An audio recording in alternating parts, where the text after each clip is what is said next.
buri wese muri twe yigeze kubabazwa cyangwa se kurakazwa n'uko umuntu yamusuzuguye.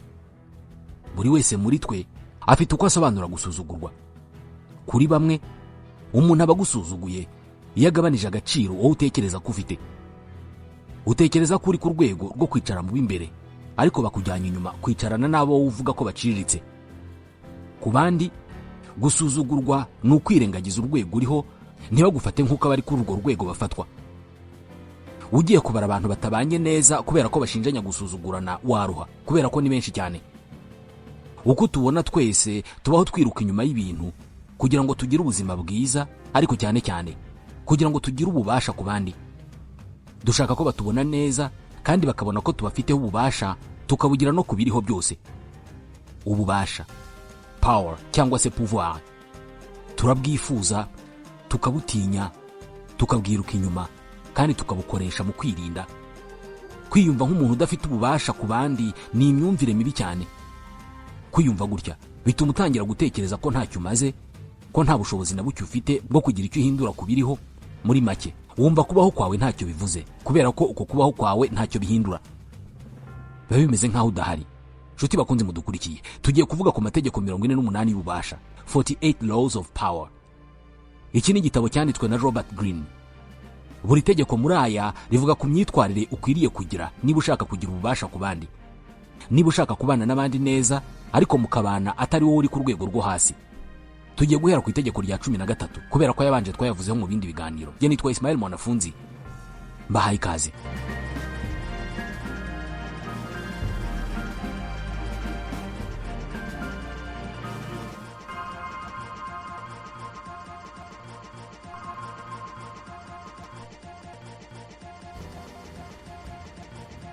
Mu gihe ukeneye ubufasha ku muntu, wimwinginga ugamije kumutera impuhwe, ahubwo akora ku buryo nawe yumva ko hari icyari bukure muri ubwo bufasha umukeneyeho. Iryo ni itegeko rya 13. Dore icyo rivuze: niba urimo gusaba umuntu ubufasha, ntuzakora ikosa ryo kumwibutsa ko nawe hari igihe wigeze kumufasha mu bihe byahise. Nubigenza uko, azabona uburyo bwo kukwirengagiza. Ibyiza ahubwo mu gusaba kwawe ukwiye kuzashyiramo ikintu kizamwumvisha ko hari icyo azungukira mu kugufasha. Nibiba byiza, icyo kintu uzagitindeho. Azagusubiza yishimye nabona hari ikintu nawe azunguka. Mu mwaka wa 443 mbere ya Yezu, mbere gato y'intambara ya Peloponnese, ikirwa cya Corcyra cyaje kwitwa Corfu, ndetse n'umujyi wo mu Bugereki wa Corinthe bari bagiye kurwana mu makimbirane akomeye cyane. Impande zombi zohereje ba ambasaderi bazo i Atene kugira ngo buri ruhande rujye gusobanura uburyo ruri mu kuri. Byari ibintu bikomeye kubera ko uruhande rwari kubasha gushyigikirwa na Atene rwari kuba rwizeye intsinzi idashidikanywaho muri iyo ntambara. Kandi wari gutsinda intambara nta mpuhwe na nke yari kugirira uwatsinzwe.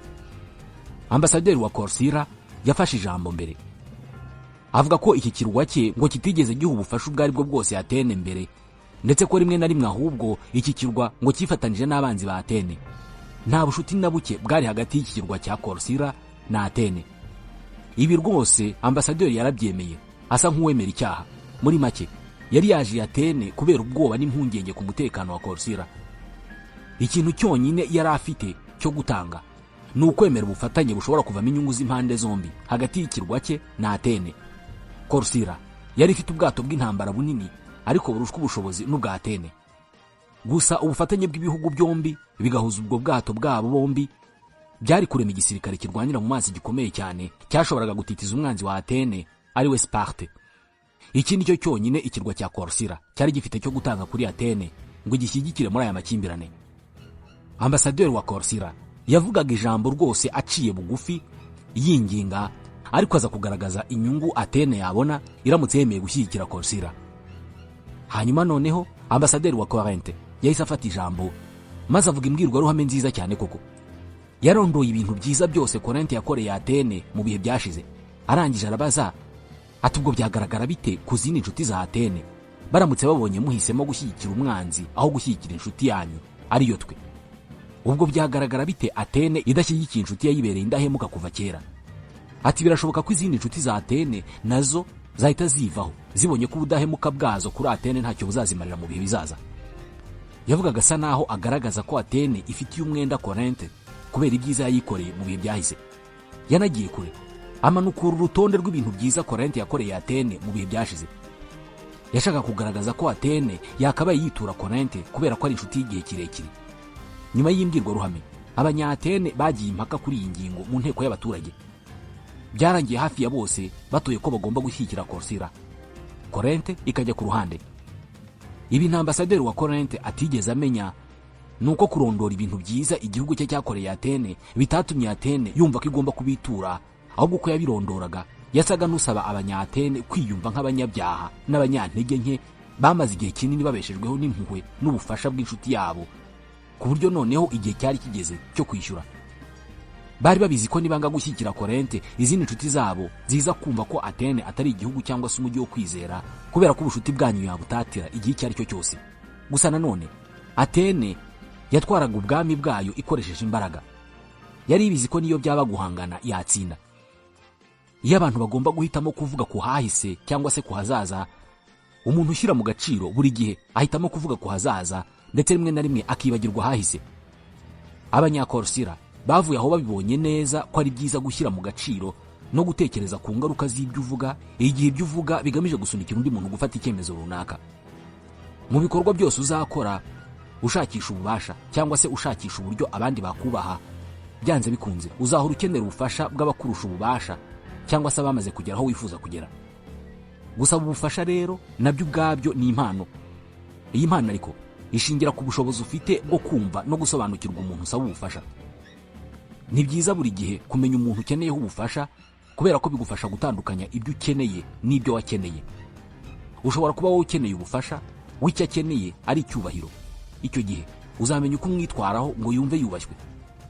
Abantu benshi barasaba ntibahabwe kubera ko bisanga mu mutego w'ibyo bifuza ndetse n'ibyo bakeneye. Bisanga mu mutego wo gukeka ko abo basaba bitaye cyane ku byo babasaba. Rimwe na rimwe iyo basaba bavuga ibintu by'amarangamutima nk'urukundo, icyubahiro, gushimira. Rwose mungirire impuhwe, Imana izabaha umugisha. Gusa icyo abasaba batitaho cyangwa se batamenya nuko n'abantu bakomeye nabo babaho basa n'abafungiranye mu byifuzo. Nabo baba bafite ibyo bakeneye bifuza. Iyo ugiye kumusaba rero akumva mu byo umusaba nta kantu na kamwe gakora ku byifuzo bye, ahita atangira kugufata nk'umuntu wabuze amajyo utazi icyo ashaka, akumva ko kugufasha nta nicyo bimaze. Robert Greene avuga ko ikintu cy'ingenzi mu gusaba ubufasha ari ugusobanukirwa neza imitekerereze y'usaba. Ese ni umuntu uhangayikishwa n'uko abantu bamubona? Ese ni umuntu ukunda kwigaragaza mu bandi? Ese afite abanzi namufasha kurwanya? Ese ni umuntu urajwe ishinga n'amafaranga gusa, cyangwa icyo yikundira ni ububasha gusa? Ubwo Abamongol bateraga Ubushinwa mu kinyejana cya 12, babanje gutera ubwoba Abashinwa bababwira ko bazasenya umuco wabo wari warafashije Abashinwa gusugira mu myaka irenga 2000. Umuyobozi w'Abamongol Gengis Khan nta kindi kintu yabonye mu Bushinwa usibye igihugu kidafite inzuri z'indogobe ze. Ibi byatumye afata icyemezo cyo gusenya Ubushinwa, imijyi y'Ubushinwa yose akayishyira hasi. Yavuze ko iyo mijyi agiye kuyirambika hasi.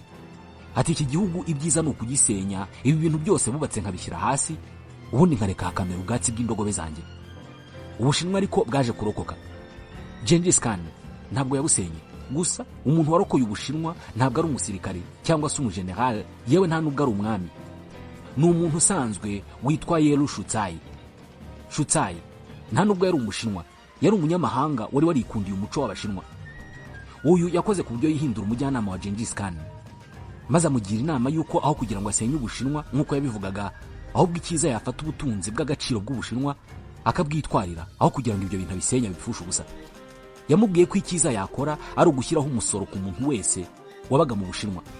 Gengis Khan yumvise icyo gitekerezo kirimo ubwenge, maze abigenza nk'uko Chutsai yabimugiriyemo inama.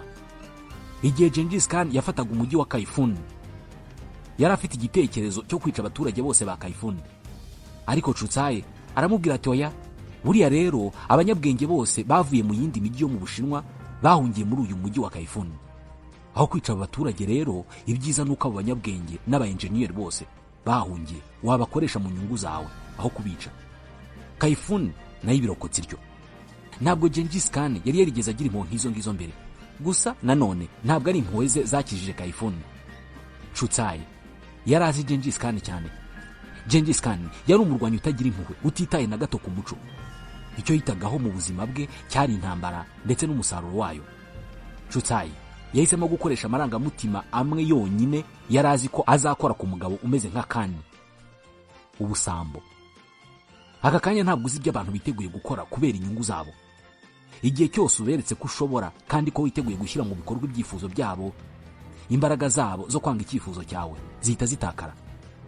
Mu buryo bumeze nk'ubufindo, ibyo usabye byose birakoreka. Igihe cyose ushaka ububasha ku bandi, buri gihe uzahora ushakisha inzira yo kunyuramo ngo winjire mu mutwe w'abandi bantu, umenye ibyo bakunda n'intego zabo mu buzima. Itegeko rya 14: pose as a friend, walk as a spy. Uzigaragaze nk'inshuti ariko ukore nk'umutasi. Kugira amakuru menshi ku muntu muhanganye ni ikintu cy'ingenzi cyane. Kora nk'umutasi mu kwegeranya amakuru y'ingenzi azagufasha guhora imbere y'uwo muhanganye. Uzige gushakisha amakuru mu buryo bw'ikinyabupfura. Ujye ubaza ibibazo biziguye bizatuma abantu bakugaragariza intege nke zabo ndetse n'intego zabo mu buzima.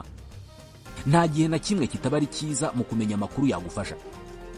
Umwongereza witwa Joseph Duvin yabaye umucuruzi wa mbere w'umuhanga mu kinyejana cya 20, ariko mu birebana no gucuruza ibihangano by'ubugeni, ni nk'amatablo, ibishushanyo n'ibindi bifitanye isano n'ubuhanzi. Hagati y'umwaka w'1904 n'1940, Joseph Duvin asa n'uwihariye isoko ry'abaherwe b'abanyamerika mu kugura no kugurisha ibihangano by'ubugeni, cyane cyane za tablo n'ibindi bishushanyo. Gusa hari umuherwe umwe wari utuye New York wari waramunaniye. Uyu muherwe Joseph Duvin yari yarananiwe kumukuraho amafaranga, yari yarananiwe kumugira umukiriya. Uyu ni umunyenganda witwaga Andrew Mellon. Duvin yari yararahiye avuga ko mbere y'uko apfa, Mellon azamubera umukiriya umunsi umwe. Inshuti za Duvin zamusubiriyemo kenshi ko izo rwose ari inzozi zidashoboka, ko akwiye kureka no kuzirota. Mellon yari umugabo ucecetse ku buryo utapfa no kumenya icyo atekereza. Byashoboraga kugora uwo ari we wese kumenya icyo Mellon yifuza mu buzima bwe. Inkuru zimwe zavuga ko yari yarumvise uwo mugabo w'umwongereza witwa Joseph Duvin ngo umugabo uvuga cyane, bituma Andrew Mellon atamukunda habe na gato. Anavuga ko atifuza na rimwe rwose kuzahura n'uwo mugabo mu buzima bwe. Gusa Duvin nawe yari yarabwiye inshuti ze ati: Mellon, usibye no kuba azambera umukiriya, akangurira amatablo, ahubwo azanagurira jyewe njyenyine, azaba umukiriya wanjye jyenyine, nta handi azigera agurira. Duvin yamaze imyaka myinshi ashakisha Mellon. Yiga imico ye, yiga ibyo akunda, yiga ibyo yanga, yiga ibyo atinya, bigera n'aho atangira kujya ahemba bamwe mu bakozi ba Mellon amafaranga ya buri kwezi, umushahara. Hakabaha amafaranga ngo bamushakire amakuru y'ingenzi ku mibereho ya boss wabo Mellon. Byageze igihe Joseph Duvin amenya Mellon ku rwego rumwe n'urw'umugore wa Mellon yari amuziho. Mu mwaka w'1921, Andrew Mellon yasuye Londres, umujyi Duvin yakoreragamo anahatuye. Mellon yacumbitse muri hoteli imwe mu nziza cyane ziri Londres. Acumbika muri suite yari iri muri etage ya 3 muri hoteli. Ibi Duvin yarabimenye birumvikana, maze nawe ajya gufata suite muri iyo hoteli muri etage ya 2 munsi gato ya suite ya Mellon. Yakoze ku buryo umukozi wa hoteli wamwitagaho, abinshuti n'umukozi wa hoteli witaga kuri Mellon. Ku munsi yashakaga guhuriraho na Mellon, wa mukozi witaga kuri Mellon yabwiye uwitaga kuri Duvin, nawe waje kubwira Duvin ko amaze gufasha Mellon kwambara ikote rye kandi ko Mellon agiye gusohoka gufata ascenseur ngo ajye hasi. Duvin nawe yahise yambara ikote rye yihuta. Mu masegonda make yarageze kuri ascenseur, ayigeraho neza neza Mellon amaze gukanda kuri buto, ndetse ascenseur yakingutse ku buryo yahise yinjira, bahurira muri ascenseur. Umeze ute bwana Mellon? Niko Duvin yahise abaza Mellon. Ngiye ku nzu ndangamuco hari ahirya kuba nirebera amafoto, niko yakomeje avuga. Kandi aho hantu kuri iyo nzu ndangamuco neza niho Mellon nawe yaragiye. Uko niko Joseph Duvin yarashoboye guherekeza umugabo wavuze ko atazigera ahura nawe, amuherekeza kuva kuri hotel kugera aho yaragiye. Ntabwo yaramuherekeje ahantu habonetse hose, ahubwo bari bagiye ahantu azi neza ko hari bumufashe kugera ku byo yifuzaga. Yarazi neza ibyo Mellon akunda, imbere n'inyuma. Baragiye bageze muri ya nzu ndangamurage. Yarazi neza amafoto Mellon ashaka. Bagendagendaga bareba amafoto, bakajya bahagarara ahantu hamwe bakareba amafoto amwe, kubera ko Duvin yabaga azi neza amafoto ari bukurure Mellon. Duvin yanyuzagamo akanamubwira icyo akundira amafoto ameze uko nguko, undi nawe agasanga nicyo yakundira. Mellon aratangara cyane kubera ko ngo ntabwo ari we Duvin yari yarumvise. yasanze Duvin ari umugabo mwiza kandi ukunda ibintu byiza. Yasanze ari umuntu bahuza rwose. Byarangiye Melon akunze Duvin ku buryo asubiye New York yahise yihutira kujya gusura inzu Duvin yari ahafite yamurikiragamo ibihangano by'ubugeni. Ageze muri iyo nzu nabwo yasanze buri kintu kiyirimo aricyo nawe asanzwe akunda. Yahise atangira kwibona muri Duvin, atangira gutungurwa n'uburyo uwo mugabo akunda ibintu nk'ibye. Mu buzima bwe bwose busigaye yahise ahinduka umukiriya udahinduka wa Duvin. Yiyemeza ko nta handi hantu azongera kugurira, nta handi hantu yongeye kugurira koko ibihangano by'ubugeni hatari kwa Duvin. Umugabo w'umuhanga kandi ufite intego z'igihe kirekire nka Joseph Duvin ntabwo yigeze yizera ko azigarurira umukiriya ukomeye kandi ugoranye kurusha abandi akabigeraho kubw'amahirwe. Oya, Robert Greene avuga ko kwizera kuzagera ku kintu runaka kubw'amahirwe ari nko kugerageza kurasa ibishuhe wipfutse igitambaro mu maso. Wowe shaka ubumenyi ku kintu icyo ari cyo cyose ushaka, ibindi bizakorohera. Melon yari umukiriya mwiza kurusha abandi Duvin yifuzaga kubona. Kugira ngo ashobore kumwigarurira mu buryo bwasaga n'ubudashoboka, yashyize imbere gushaka ubumenyi n'amakuru kugera ubwo yemera kujya ahemba buri kwezi abakozi ba Melon ngo bamuhe amakuru kuri Melon. Ibi byamufashije kugera ku makuru y'ingenzi cyane ku buzima bwa Melon. Yabagaze aho Melon yagiye n'igihe yagarukiye, amenya ibyo akunda n'igihe habaye impinduka mu byo akunda akabimenya. Aya ni amakuru yashyize Duvin mu ntambwe nyinshi imbere ya Melon, ibyatumye Melon agwa mu mutego wo gukunda Duvin atashoboraga kwikuramo.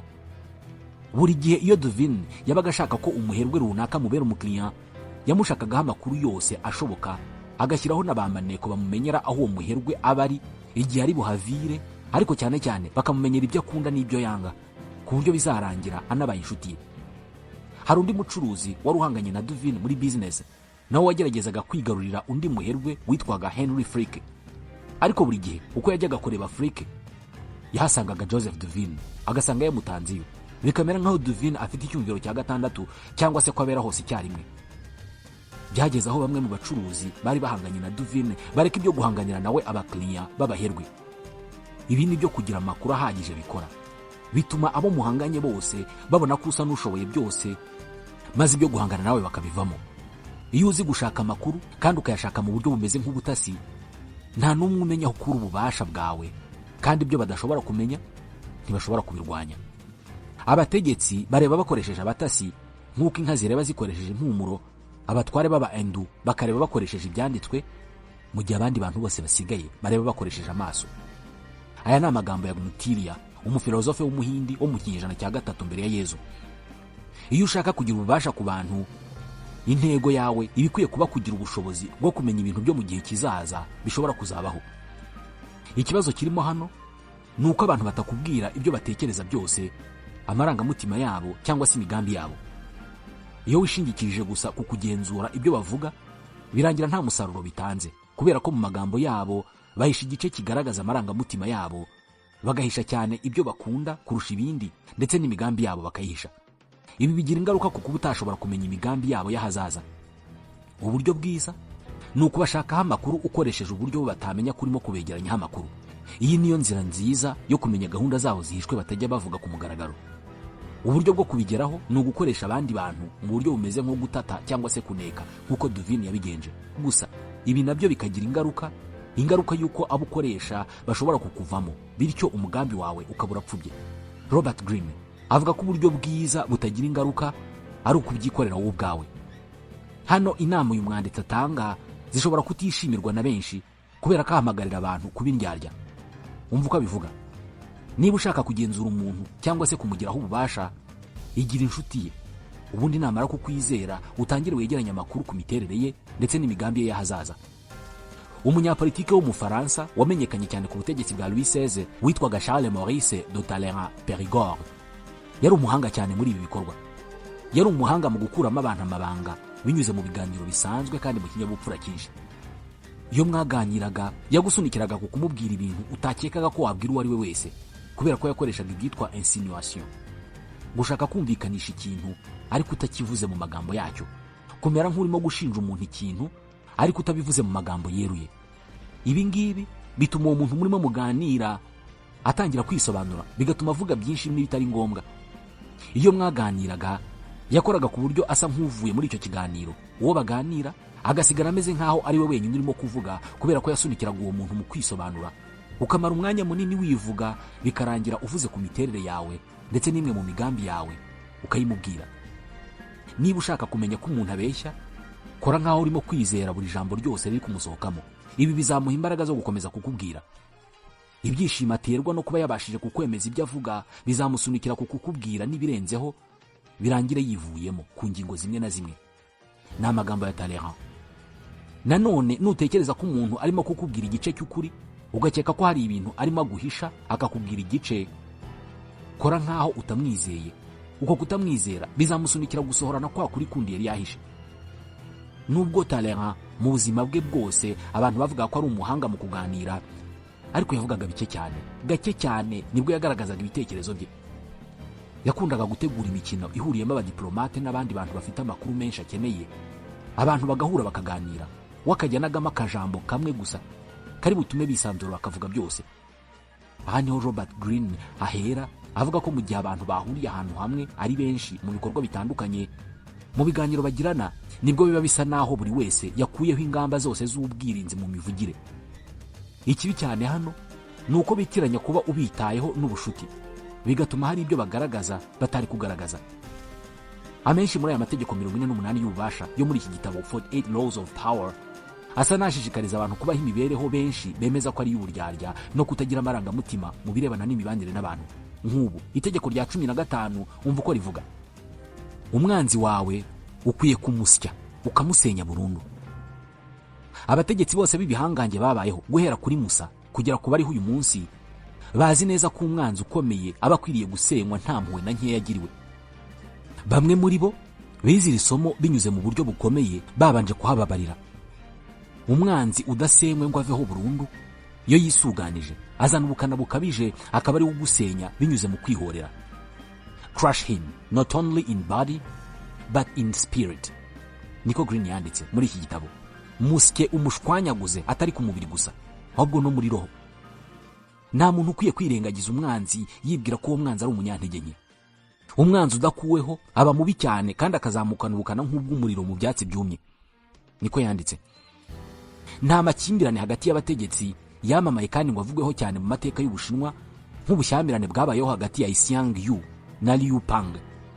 Aba ni abasirikare b'abajenero babiri batangiye igisirikare ari inshuti zikomeye, barwanya intambara nyinshi umwe iruhande rw'undi.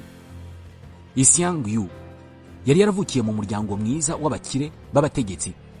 Mu bwana bwe ntabwo yigeze amenya amakimbirane n'ubugizi bwa nabi cyangwa se ubugome, nyamara ariko yaje kuba umurwanyi ukomeye cyane wayoboye ingabo ze mu ntambara nyinshi kandi arazitsinda. Liu Pang we yari yaravukiye mu baturage basanzwe batabayeho neza, ntabwo yigeze atozwa imibereho ya gisirikare. Abagore na vino nibo yikundiraga kurusha kuba umusirikare, gusa yari afite ubuhanga karemano bwo kureba umunyabwenge n'umunyamayeri akamumenya. Iyo yamenyaga ko umuntu ari umunyabwenge yaramwiyegerezaga akamukuraho inama nzima. Yagiye mu gisirikare ndetse azamuka mu nzego z'igisirikare abikesha ubushobozi bwo kwiyegereza abahanga n'inararibonye. Mu mwaka wa 208 mbere ya Yezu, umwami w'ubwami bwa Chu yohereje ingabo nyinshi kwigarurira ubwami bwa Qin. Zimwe mu ngabo zoherejwe mu majyaruguru ziyobowe na General Sung Yi. Uyu Sung Yi yari yungirijwe na Xiang Yu, wa mujenerali wavukiye mu bakire. Izindi ngabo umwami yazohereje muri Qin, bwa bwami yashaka kwigarurira, ziyoborwa na Liu Pang, wa mujenerali wavukiye mu bakene. Inshingano zari zahawe yari yo gufata umurwa mukuru w'ubu bwami bwa Qin, umurwa mukuru witwa Xianyang. General Xiang Yu wari woherejwe mu majyaruguru ntabwo yigeze yumvisha uburyo Liu Pang, ya nshuti yo mu bwana ariko baje gutangira gupingana, ari we woherejwe gufata umujyi wa Xianyang. Yumvaga ko uyu mujenerali bapinganaga nafata uyu mujyi ari uza kuba baye intwari kandi akigarurira iminyago yose. Yumvaga kandi ko natsinda aza guhita ahabwa kuyobora igisirikare cyose. Mu ntangiriro umuyobozi wa Xiang Yu, wa undi yari yungirije ari we Sung Yi, yabanje kujijinganya mu kohereza ingabo ku rugamba. Aba ni babandi bari boherejwe mu majyaruguru. Mu burakari bwinshi Xiang Yu yinjiye mu ihema rya Sung Yi, amubwira ko ari umugambanyi ndetse ahita afata inkota aramwica amuca umutwe. Birumvikana kubera ko ari we wari umwungirije, ubwo yahise afata ubuyobozi bw'ingabo aho kuba nimero ya kabiri. Atiriwe ategereza amategeko avuye ibwami, yahise ayobora ingabo ze bava mu majyaruguru aho bari boherejwe berekeza mu mujyi wa Xianyang, wandi wari woherejwemo Liu Pang bari bahanganye. Birumvikana yahise yiyumva nk'umusirikare w'igihangange, akaba umujenerali mwiza kurusha Liu Pang bapinganaga. Gusa mu buryo bwamutunguye, General Liu bari bahanganye kandi wari unayoboye ingabo nke, ariko akaba umuhanga yabashije kumutanga mu mujyi wa Xianyang. General Xiang umujinya waramwishe bitagira ingano. Mwibuke Liu Pang yari yarakuze ari umuntu wikundira inzoga n'abagore, ariko akimara gufata uyu mujyi wa Xianyang ntabwo yigeze yijandika muri ibi bintu, ahubwo yaratuje aba umujenerali w'ikinyabupfura. Mukeba we Xiang Yu yari afite umujyanama witwa Fan Zheng. Uyu Fan Zheng yamugiriye inama yo kwikiza uyu mukeba we Liu Pang, akabikora amazi atararenga inkombe.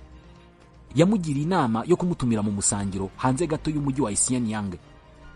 Yamubwiye ko nibamara kunywa inzoga bagasinda banariye, bazatangira kubyina imbyino bitaga iy'inkota, maze mu gihe barimo kubyina akaza gukura inkota mu rwubati agaca umutwe Liu Pang. Xiang Yu ibi yarabyemeye kubera ko kwica abamubangamiye kuri we ntabwo byari ibintu bishya. Mwibuke yaraherutse no kwica umuyobozi we. Ubutumire bwaroherejwe, Liu Pang agwa mu mutego, ubutumire arabwemera arabwitabira. Barariye baranywa, ariko bamaze kurya no kunywa Xiang arajijinganya mu gutangiza igikorwa cyo kubyina ya mbyino y'inkota. Bagombaga gutangira kubyina imbyino y'inkota, ari nabwo Xiang yari gukura inkota mu rwubati agaca umutwe Liu Pang. Kera kabaye yaje gufata icyemezo cyo gutangiza ya mbyino. Liu Pang yamaze kuvumbura umutego ahita bacika. Wa mujyanama wa Xiang Fan Zheng yarababaye cyane, arakarira bosi we kuba yaramaze kwica umugambi bari bateguye. Yaramubwiye ati kosa ukoze rigiye gutuma Liu Pang akwiba ubwami kandi twese azatugira imfungwa. Amaze kubona ikosa akoze, Xiang umujinya waramwishe cyane, afata icyemezo cyo kujya guhiga Liu Pang ngo amuce umutwe. Gusa Liu yari yamaze kuva mu mujyi yigendeye we n'ingabo ze. Xiang yahise afata umujyi wa Xianyang arawutwika wose. Aba bajenerali babiri bari bamaze kuba abanzi ba mbere bakomeye. Xiang yahize Liu Pang amezi menshi, ariko aza kumufata. Yamufatiye mu wundi mujyi, ingabo za Liu zananiwe kandi zishonje, maze Liu Pang amanika amaboko asaba ko habaho ubwumvikane. Fan Zheng wa mujyanama wa Xiang yahise amugira inama ati crush him now, mwice rwose mukureho. Gusa Xiang yahisemo kumugirira impuhwe kubera ko yari yamanitse amaboko kandi yaramufitiye indi gahunda. Yashakaga kumujyana mu bwami bwacu ari muzima, ubundi akamutegeka kumwemera nk'igihangange. Gusa wa mujyanama wa Xiang yari mukuri igihe yamuburiraga. Liu Pang yakoresheje amayeri yo kumanika amaboko kugira ngo ajijishe Xiang amucike. Yashoboye gutorokana n'ingabo nke. Xiang amaze kubona ko yongeye kureka umwanzi we akamucika ku nshuro ya kabiri, noneho umujinya waramurenze. Ahita ajya gushaka se wa Liu Pang, amufata bugwate, atuma kuri Liu atugomba kwizana, bitaba ibyo nkica so nabi cyane mutogosheje mu mazi yumva. Liu Pang yamutumyeho ati jyewe nawe twaranywanye, turabavandimwe b'inkota, ubwo bivuze ko data nawe ari so, ngaho niba ushaka kwica so mwice. Xiang yahise areka icyo gitekerezo, ubundi intambara irakomeza. Mu byumweru bike byakurikiyeho, Xiang yakoze ikosa ryo gutegura ingabo ze nabi, birangira Liu Pang abagose. Kuri iyi nshuro noneho amateka yari yihindukije.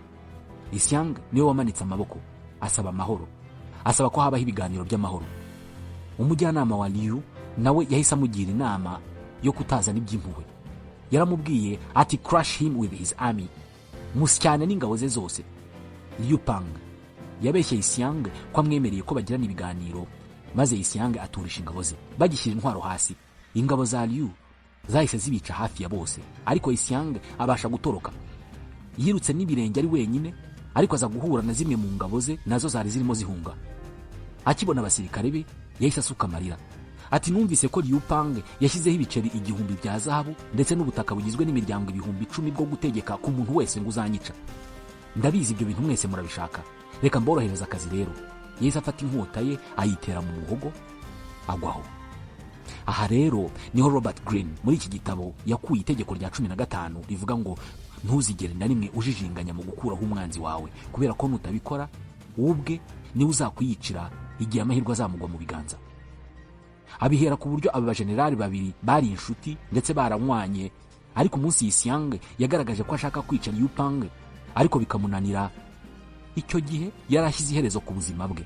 Tukivuga ku by'iherezo, iri ni ryo herezo ry'iki kiganiro cyacu cy'uyu munsi, ariko iki gitabo 48 Laws of Power tuzakomeza kukivugaho mu biganiro byacu. Nitwa Ismail Mwanafunzi, ndabashimiye.